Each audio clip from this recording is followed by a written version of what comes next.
As not only a master performer of percussion, you are a master teacher of it as well, having run a great number of associated masterclasses and workshops throughout your career. Can you share with us your most sacred mantra or the most valuable thought or consideration for the aspiring percussionist to recall as a daily part of practice?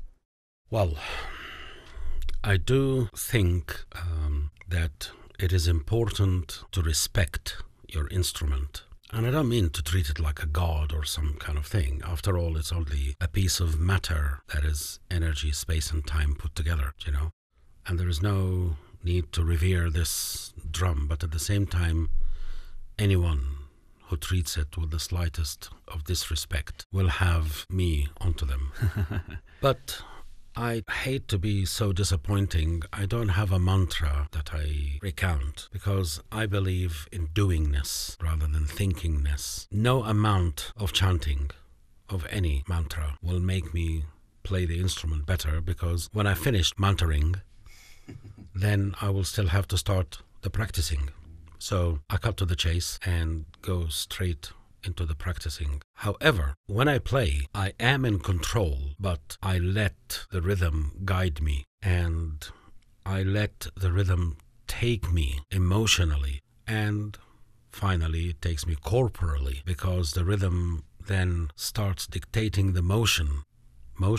Certain motion plotted against time in a sequenced way, and also in a regularly occurring accents, stops, staggers, halts, trip overs, retreats, attacks, dodging, weaving, within the rhythm concept itself. Start dictating that I'm going to go that way. And don't get me wrong, I do love technique, and I do like to play with a certain amount of agility and finesse and speed. However, this is not the name of my game. Rhythm, for me, is the master, not speed. Any rhythm can be played at any speed.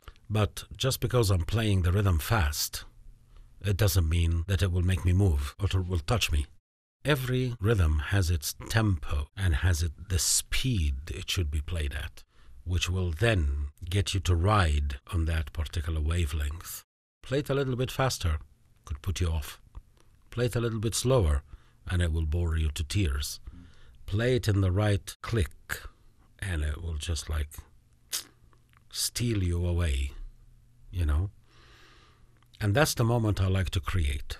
I like the moment that steals me away. And I like to not rely on, splitting my personality, but I like to shatter myself into millions of little pieces. Now, Ramzy, you're the first man who hears this, okay? I like to shatter myself into millions of pieces, and each one of them has got an opinion, and each one of them has got a comment, and each one of them has got an agreement or a disagreement, and sometimes they gang up against each other.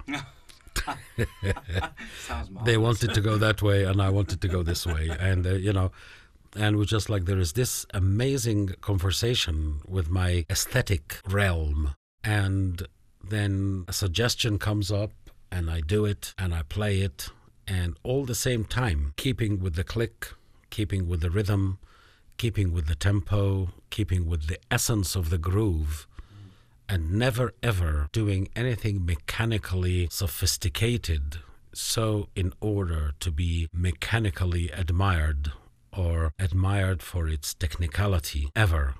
Otherwise, you will have my albums going brrrr, which I can do, but I don't find it exciting or interesting. But then when I get that groove, when I get that rhythm, that's it. I lock onto it, and it's a fabulous feeling to have while I'm playing.